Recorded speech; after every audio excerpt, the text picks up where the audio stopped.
afternoon, everyone. Welcome to Live at 4. It's Friday, and it's above freezing. It's a double dipper. But What a week. It's been quite a week. Yeah, it has been. Yeah. And things are turning around in the weather department. We'll get to that in just a bit. But first, here's what's making news on this Friday. Former U.S. ambassador to Ukraine testifies publicly today in the second day of the public impeachment hearings. A jury has found an associate of President Trump guilty on several counts. We'll have the verdict. And Dane County Executive Joe Parisi has signed a more than $660 million budget for the county. Let's take a look outside today. Boy, it actually felt... It felt like spring. It felt like spring. It really did. And you really need to have windshield wiper fluid in your car. That make sure it's all filled up because things are getting sloppy. Yeah, but there's ice and water, and it's just a transition here. The weather words for today, finally above freezing. Above, I think it's supposed to be, not about, right?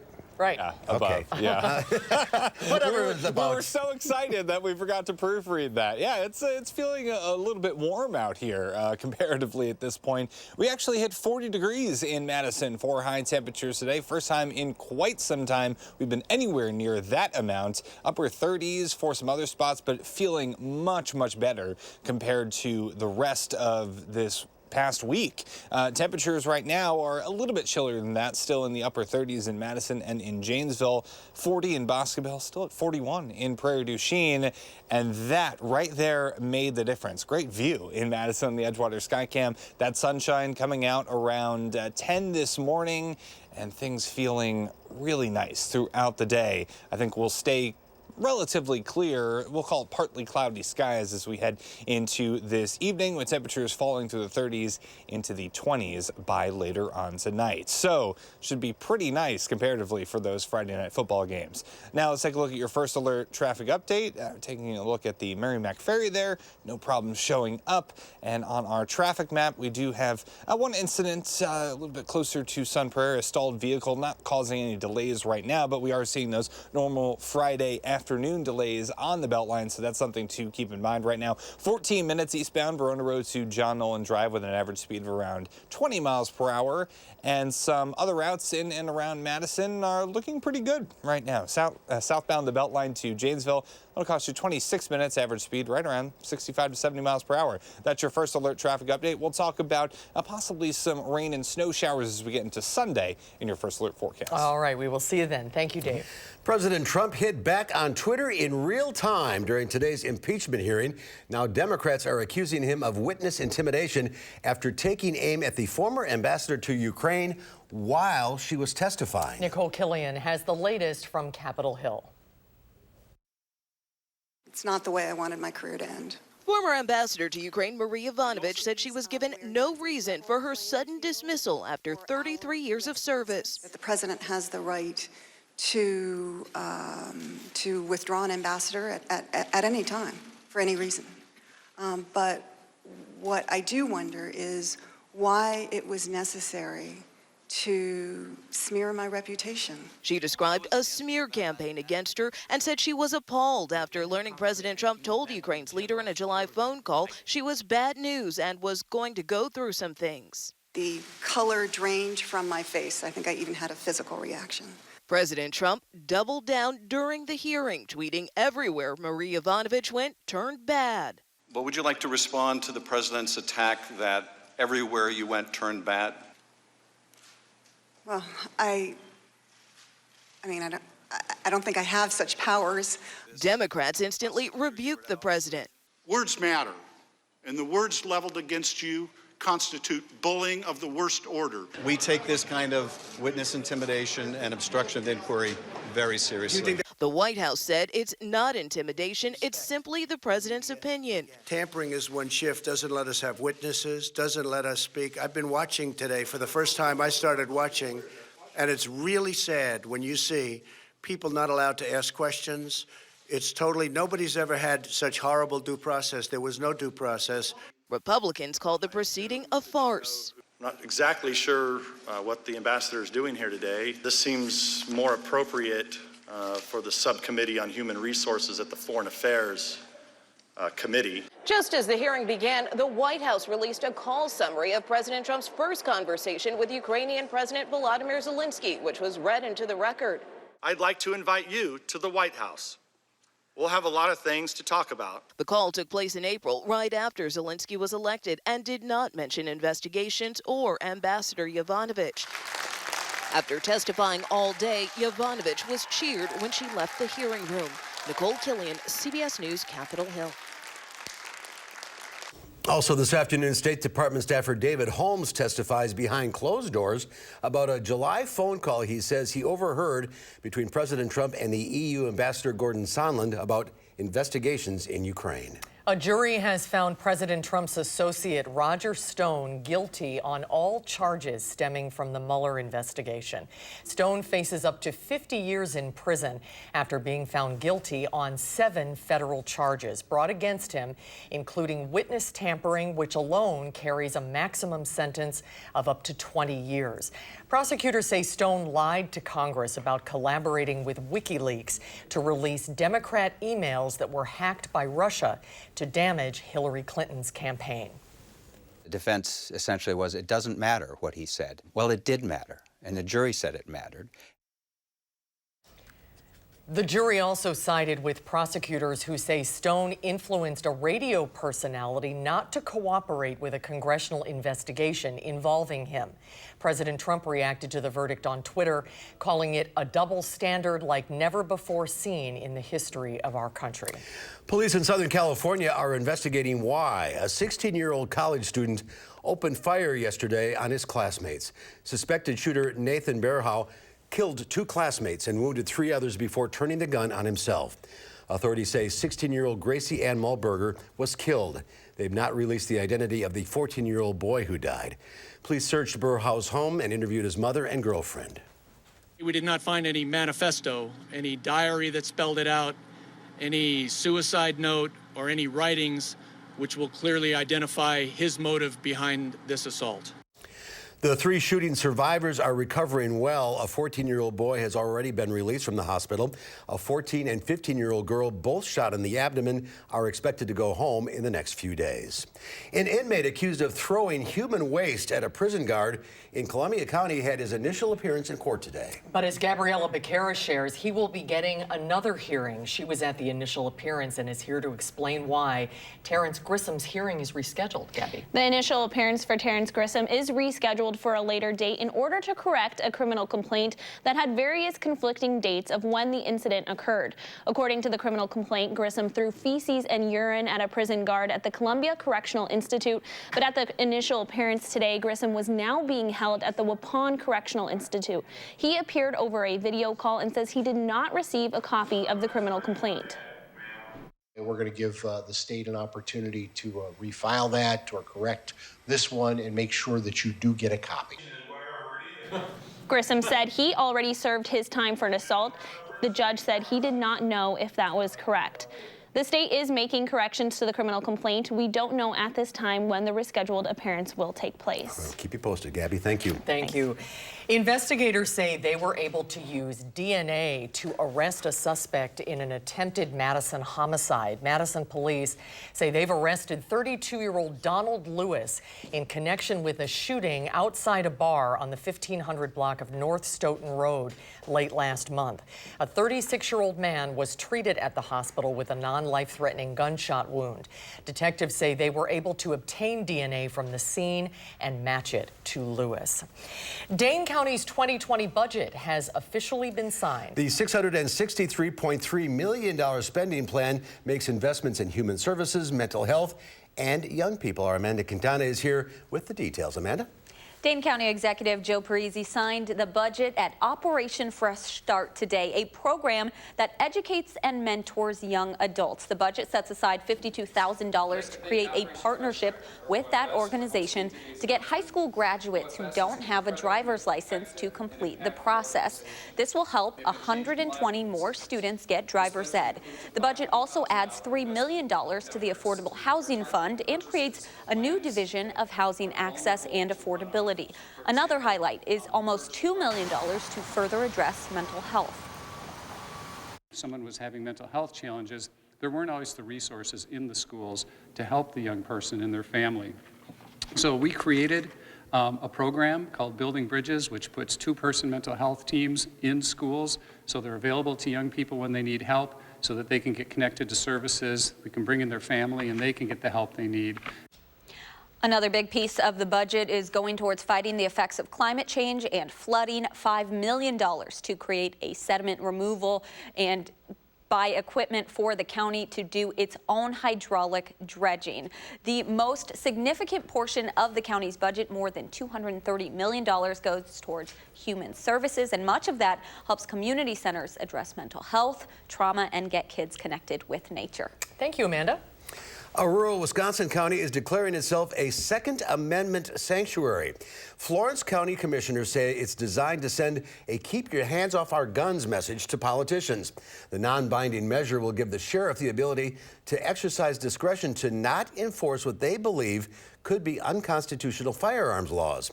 County officials say calls from Governor Tony Evers for gun control has made them nervous. A 61-year-old man accused of throwing acid on a Latino man in Milwaukee has been ordered to undergo a psychiatric evaluation to determine if he can assist in his criminal defense. Clifton Blackwell's lawyer asked for the evaluation during a hearing this morning in Milwaukee. Blackwell is a white man charged with first-degree reckless injury in a case that's being prosecuted as a hate crime. He's accused of confronting Mahoud Villalaz near a restaurant and throwing acid in his face after accusing him of being in the country illegally. When we come back, is a trip to the movies in your weekend plans? You might want to check out The Good Liar. We'll have a preview when Live at 4 continues. You're watching News 3 Now, live at 4.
Well, the NFL wasted no time punishing players involved in a brawl in the final seconds of the Pittsburgh Steelers-Cleveland Browns game last night. The final seconds were ticking down, and the Browns were ahead 21-7 when Cleveland defensive end Myles Garrett lost it. During a scuffle with Steelers quarterback Mason Rudolph, the third-year player ripped off the quarterback's helmet and then slammed him on the head with it.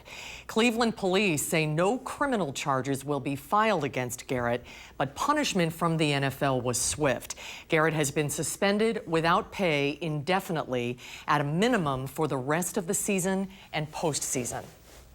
Now, what I did was foolish, and I shouldn't have allowed myself to slip like that. That's out of character, but a situation like that where, it's an emotional game. I know it's Bush League, I know he's, a total coward move on his part. Where did it cross the line? Maybe when he took my helmet off and used it as a weapon. That would be crossing the line. The league also handed down suspensions for other players involved in the fight. Cleveland's Larry how do you say his name? I have no idea. Ogunjobi. Thank you, Matt. My producer just had to help me with that. He's been suspended for 1 game, while Pittsburgh's Maurice Pouncey has also been suspended for 3 games.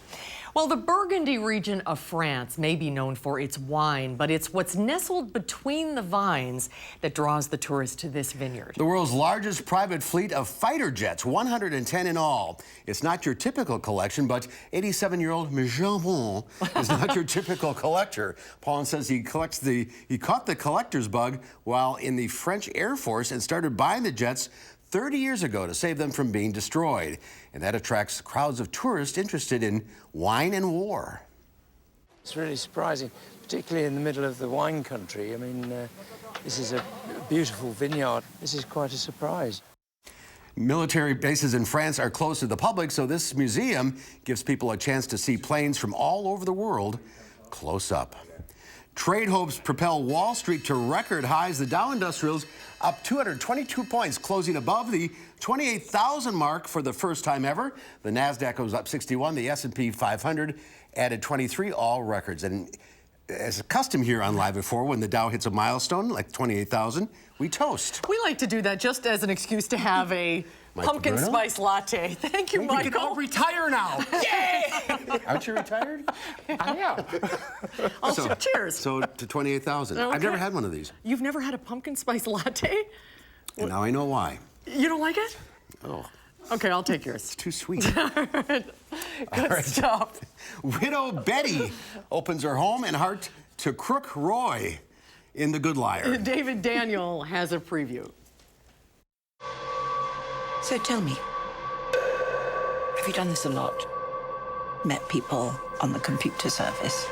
Ian McKellen's Roy is a con artist who unexpectedly falls in love with his mark, Helen Mirren's Betty in The Good Liar. Is that your grandson?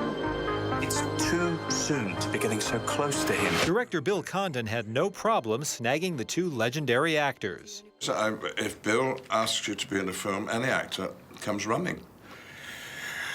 I knew he wouldn't let me down. You know, how fabulous to find a piece of work that has 2 absolute protagonists of equal stature within a wonderfully twisty, unexpected story. Do you know who you are? You're the only person on this planet who makes me feel that I'm not alone. We know things about you, who you really are. Seems like you've had quite a past.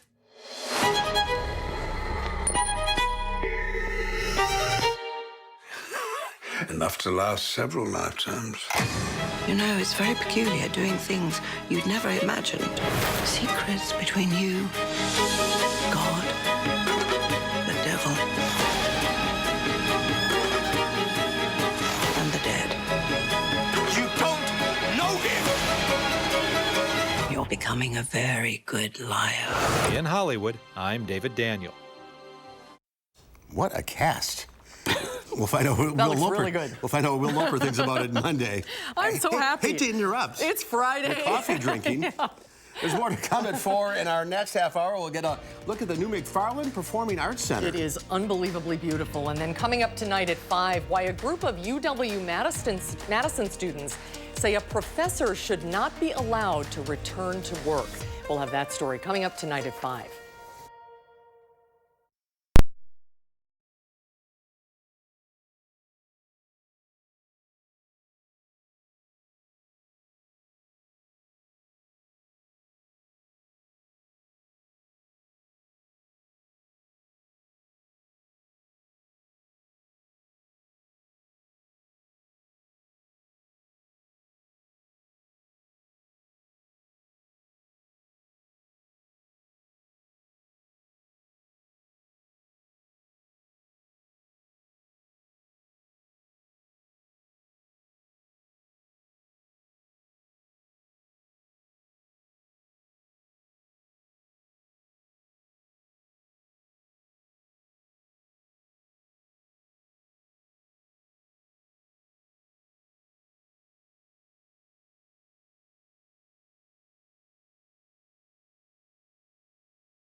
Well, take a look at this. 2 identical twin brothers just joined an elite club after celebrating their 100th birthday.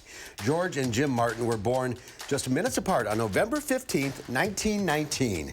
The duo served in World War II together, Jim in the Merchant Marines and George in the U.S. Army. They decided it was time to bunk up a few years ago after George's wife passed away, becoming roommates again for the first time in 80 years. That's amazing. I always want to know what's their secret. Yeah, it's amazing.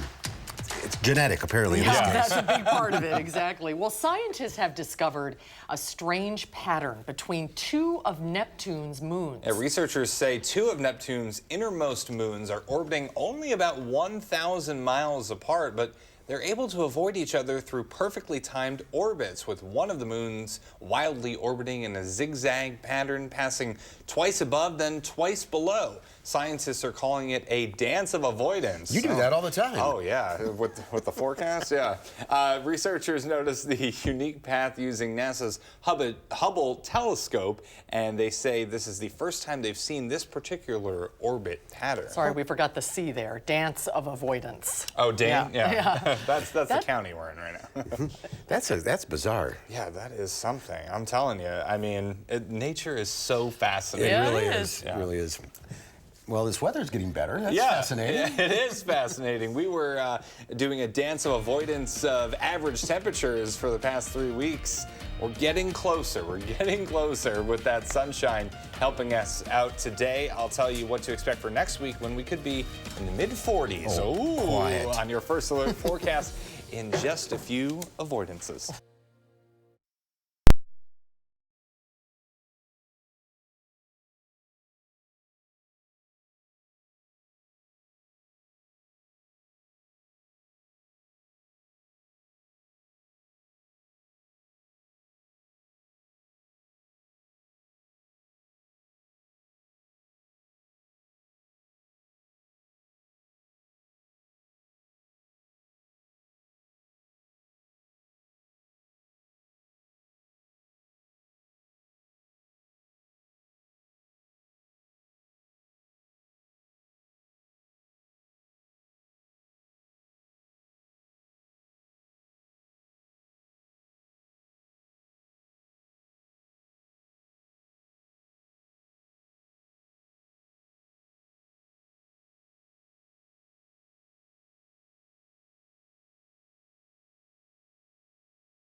Good afternoon. Hopefully you've been having a fantastic Friday. We did it. We need one of those really big banners to just be hanging up all across Madison because we're finally above freezing. It took us long enough, specifically 111 consecutive hours below freezing from 7 p.m. on Sunday to 10 a.m. this morning. That's when we got back to that 32-degree mark.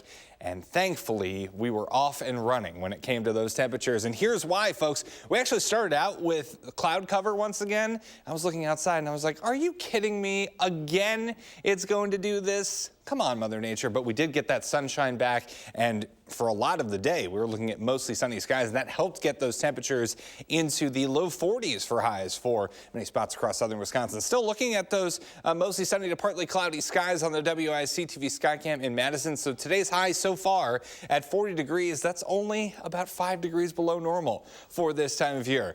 Slow but sure improvement. And this weekend, we're staying above freezing. I think we'll go down a few degrees, but it still won't feel as oppressively cold outside. Some other high temperatures, 39 in Janesville and in Watertown, 43 the warm spot in Boscobel, and 40 in the Dells, 41 in Milwaukee. Still, though, about 5 degrees below normal for this time of year today. So our below normal streak of temperatures continues into this Friday. I think our best chance of breaking breaking this streak and seeing an orange box on this map comes as we get into the middle of next week. So for high school football tonight, we're looking actually not too shabby. Seasonally cold temperatures, partly cloudy, those temperatures dipping through the low 30s into the upper 20s by the time we finish those games tonight. So we could use a car wash, that's for sure. A lot of us can. And it's been too cold for you, too cold for me, at least. As we get into the next couple of days,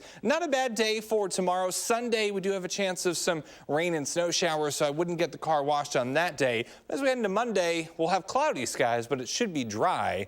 I think that dry weather lasts into Tuesday as well for most of us. Tonight, temperatures dipping into the upper, we'll call that mid-20s, if I can do some math here. Partly cloudy and seasonally cold, and temperatures will continue to fall through the 30s this evening, bottoming out in the mid-20s with partly cloudy skies tomorrow morning. Then we'll call it mostly cloudy skies for much of the day tomorrow. We should be dry, though, helped by a little bit of a southerly wind. Temperatures in the mid to upper 30s for highs tomorrow. And then on Sunday, we start to see a band of snow and maybe some rain showers mixing in at times, especially into the afternoon once those temperatures warm slightly above freezing. But you can see really this isn't around for all that long. So I don't think the impacts from this round of snow and possibly some rain will be major at all. We're looking at minor impacts into the next couple of days. And as far as snow totals go, generally, actually all of us, so we're looking at temperatures, or not temperatures, snowfall amounts, less than an inch. So really not too much to write home about there. The only bad thing about these temperatures above freezing and for the next couple of days, the forecast, is it will be a little bit gloomy. Not too much sunshine to come by as we get into next week. We could be looking at some rain and snow showers as we head into Thursday as well. After that, things quiet down and we get the sunshine back for next weekend. Temperatures in the low 40s once again into next weekend and the start of the following week as well. I saw those clouds this morning too. I didn't say, are you kidding me? I had other words. Yeah, well, we can't say a lot of them on TV. Me too. So working at the car wash, huh? We appreciate the car wash forecast. That's very helpful. Ooh, yeah, well, you're welcome. Thank you, Dave. Yeah. Well, cat allergies could soon be a thing of the past. Researchers say a medical breakthrough that involves a vaccine given to cats could actually keep allergic people from sneezing. Cindy Palm has the story from London. Christiane Panis usually wears a mask when she combs her cat's fur. She's that allergic. When I cough, it's terrible. I mean, day and night for 6 months. It's unbearable. Her beloved Bisou, named after the French word for kiss, has kept her company in her London home for 10 years. What does your cat mean to you? Well, she means everything to me. I love her dearly, and, you know, I would be devastated if I have to give her away. That's exactly what her doctor suggests because of her severe reactions. But now, Swiss researchers say they've developed a vaccine given to cats that could stop allergies in people. Well, we are actually all very confident that it does what it's supposed to do. The Zurich-based company Hypopet has been working on the HypoCat vaccine since 2013. It works by neutralizing the allergens inside the cat. The company says the vaccine has worked on all 54 cats it tested. How safe is the vaccine for the cat? So far we have not seen any signs of abnormalities in the cat, and we also have done a specific study to look at safety in young cats. You would get the cat vaccinated with this vaccine? Oh, yes, 100%. 100%, yes, I would. But Panis may have to wait a while. The company still needs to get American and European regulators on board and hopes to bring the product to market by 2022. Cindy Palm, CBS News, London. That cat looks like Dave's cat. Yeah, it does. It's important to note that if the vaccine comes to market, it will treat individual cats, but it will not prevent allergy sufferers from having allergic reactions to all cats. Because you're just treating the cat. Right, exactly. All right, still to come at 4, does the prospect of a really long flight bother you? Then a 20-hour flight traveling 11,000 miles might not appeal to you, but we'll take you on the world's longest flight in the world. That's really long. When Live at 4 continues.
Here's a live look at the nation's capital after a busy day under the dome in D.C. Well, after almost an entire day in the sky, a jetliner completed the world's longest commercial flight. CBS's Gwen Baumgardner reports from London, where the flight took off. We'd just like to welcome you aboard our Qantas Boeing 787 Dreamliner. It was destination down under for the passengers and crew aboard this Qantas Airways flight. They were in it for the long haul, with nearly 20 hours and 11,000 miles between takeoff and landing. It's something that's never been done before, leaving travelers unsure of how their bodies would react. I actually feel fantastic. I feel really well. Andy Chevis was one of the 43 passengers selected for the experimental flight. Everyone, including the pilots, wore head or wrist monitors to track their health and well-being.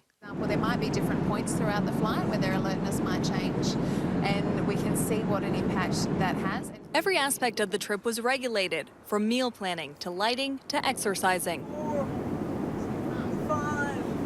Experts designed in-flight workouts that passengers took part in every few hours. On this very long flight, to help people to adjust better when they arrive in Sydney and to reduce jet lag on arrival. 2 sunrises later, the plane finally touched down. A large crowd cheered near the runway. The airline says they'll use data collected during the trip to determine whether similar international treks can or should be added to their schedule. Yeah, I'm a big fan so far. If aviation authorities deem it safe, Qantas says more passengers could make the nonstop trip by 2023. Gwen Baumgardner, CBS News, London. I like everybody exercising together. Idea. That's a great idea. The Qantas said just 3 weeks ago, Qantas Airways completed a similar flight from New York to Sydney. That ride was just 3 minutes shorter. Longest flight I've ever taken was Chicago to Hong Kong. That was 14 hours. Wow. That's a long one. No, I've gone to Europe, that's it. Yeah. I'm surprised they have enough fuel that they can go that long. I know, I think so. And pilots, too. Yeah, interesting. A lot of questions. When we come back, we're going to go backstage with our Michael Bruno. He heads to McFarland to check out the musical Mamma Mia and that community's brand new performing arts center. That's coming up when Live at 4 continues.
Good afternoon. Here's your first alert traffic update. Taking a look at Dane County here. We still do have that stalled vehicle on 151 northbound at Reiner Road that's blocking the right-hand shoulder there, but really not causing any delays or causes for concern there. So that's good news. Starting to see some backups downtown, and the Beltline in both directions right around Park Street looking quite slow on this Friday afternoon. Right now, on the westbound side, John Nolan to Verona Road, 9 minutes with an average speed of around 27 miles per hour, and about a half hour from University Ave to the interstate eastbound with an average speed of around 30 miles per hour. That is your first alert traffic update. Can't touch this. Bring it down. That is Corporal Ryan Tillman cutting the rug to MC Hammer's You Can't Touch This at Don Lugo High School in Chino, California. He didn't have his hammer pants. He did the entire routine in uniform. It's all part of the school's farewell for Tillman. He's been a campus resource officer for about a year and a half, but is now moving to another assignment. At the end, Tillman got plenty of hugs from his backup dancers. Oh, I love that. Yeah, That's so nice. McFarland High School is presenting the musical Mamma Mia this weekend in the brand new McFarland Performing Arts Center. Our Michael Bruno goes backstage to check out the performance and to get a tour of the center. We are here at the beautiful new McFarland Performing Arts Center in beautiful McFarland, and I'm here with Paul Gregg, who is the manager of the theater and also the choir director. Welcome to the house that McFarland built, if you want to look. Wow. It is an amazing space.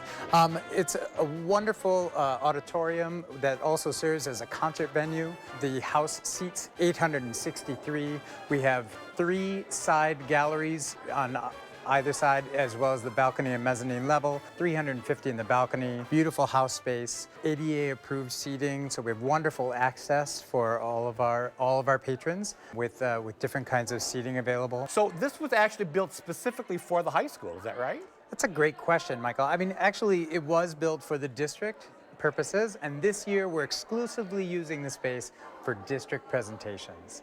But looking forward into the future, we're already in conversations about how do we want the space to function in McFarland, in the greater McFarland community, and what place might it have in Dane County as a performing venue. So we're having a lot of those kinds of conversations right now.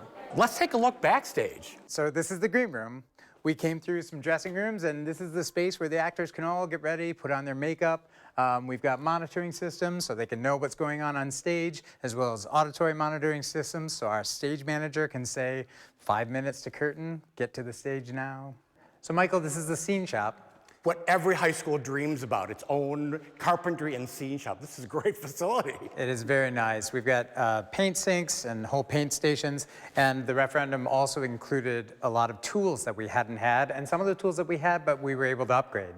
So do you anticipate like doing all your own sets here, or we sometimes bring other sets in from outside for Boy, you know, I think we'll do them all ourselves. We've got great people. We've got a great student group right now. I've got 56 kids in my theater tech group right now, so the kids are really doing it. So now that we've seen all the wonderful backstage areas, could we see something from Mamma Mia? I think we can make that happen. Great. Facing 20,000 of your friends, how can anyone be so lonely? Part of a success that never ends, till I'm thinking about you all night. When I think I'm going crazy. You'll soon be changing everything. Will be so different when I'm on the stage tonight. Supercar means are gonna find me, but I won't feel like I always do. Somewhere in the crowd, super, beams are gonna blind me. Wow. Mamma Mia, that's a big show. And what a center. It's just amazing. It looks like the Overture Center. It's just spectacular. And is this the first big production that they're having in the new center? Yes, it's the first time that they've opened it up to the public. They've had some student assembly shows in there previously, but this is the grand opening with their big production. I was looking at their website. There are not many seats left. I think people want to see the show and the theater. Exactly, because the whole thing is really, really just beautiful. They spared no expenses. Everything is just really gorgeous. This is a great show to kick off the opening, and the costumes in this performance are incredible. They are. more than 200 costumes, and they were all hand sewn. I mean, the only thing they rented were the go-go boots, the platform heels. And the set they built there? The set they built right there, yeah, it's all included in there. It's really spectacular. All right, it's Mamma Mia at the McFarland Performing Arts Center tonight at 7 and Saturday at 2 and 7. For tickets, go to mcfarland.ky.wi.us/community/pack.cm. Mamma Mia, that's a long website. And you have to memorize that, too. You can't just type that in. Just type a Google search McFarland Performing Arts Center. That'll take you there. Exactly. All right, Michael, next week. Next week, it's Hamilton at the Overture Center. Very exciting. Big show. We'll be in the room where it happened. Room where it happened. That's from the show. We'll be right back. Thanks, Michael. Have a good weekend. You too. Ready to roll playback.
Pretty sunset right now. Yeah, love the colors. I love the sun being in the sky. That really helped us out in temperature land today with the highs in the 40s. Oh, just gorgeous. We'll leave that up for a couple seconds so we could just bask in the ambiance and the beauty there. As we take a look at the evening planner, temperatures will fall through the 30s into the upper 20s by later tonight under partly cloudy skies, and we should bottom out in the mid-20s overnight. So that's seasonably cold. That's where we should be basically for this time of year, under partly cloudy skies. Tomorrow, I think we'll be back above freezing again. Hooray. It's baby steps, especially with what we've been through this November, but not too much sunshine to come by, especially later on in the day. Clouds are going to be dominating our weather for the foreseeable future, so enjoy this sunset while we get it, because we really don't see that sunshine coming back in full until the back half of next week. And I assume once we get rid of the snow, it'll warm up a little better. Yes, that is ideal. That's the plan. Okay, yeah. Let's stick to the plan. Yeah. All right, Dave, thank you. Monday here on Live at 4, film critic Will Loper will tell us what he thinks of the new movie, The Good Liar. And we go behind the wheel with Harvey Briggs in the all-new Hyundai Palisade. Nice-looking car. That's coming up Monday on Live at 4.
Well, as you know, we've had the snowiest start to the winter season in a long time, and not everyone is happy about it. But Lola and Louie found some critters who love the snow. They're part of this week's edition of the News Hounds Now Update.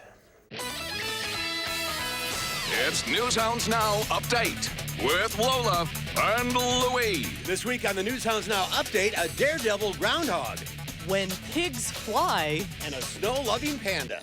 But first, the Melbourne Zoo is celebrating the newest member of its koala family, an unnamed 5-month-old Joey who has just started to peek out from its mother's pouch. The baby koala is the first to be born at the zoo in more than 8 years. The Joey and first-time koala mom, Carrie, are both doing great. Joeys often stay tucked safely inside their mom's pouches for most of their first year of life. So to have one explore the outside world at only 5 months is a real treat. Pigs might not fly, but Lilu, the therapy pig, wants to make air travel less stressful. Dressed in a pilot's cap with her toenails painted bright red, Lilu breezes through the metal detector at airport security and trots to the departing gates. The 5-year-old is part of San Francisco Airport's WAG Brigade, a program that brings trained therapy animals to the airport to cheer passengers and help ease travel anxieties. While Lilu even entertains departing passengers with a tune on her toy piano. Good job, Lilu. Get out of the road! No! No! This groundhog has lady luck on its side as a truck and trailer barely miss hitting it in Virginia. The man taking the video is much more upset than the little rodent. Run!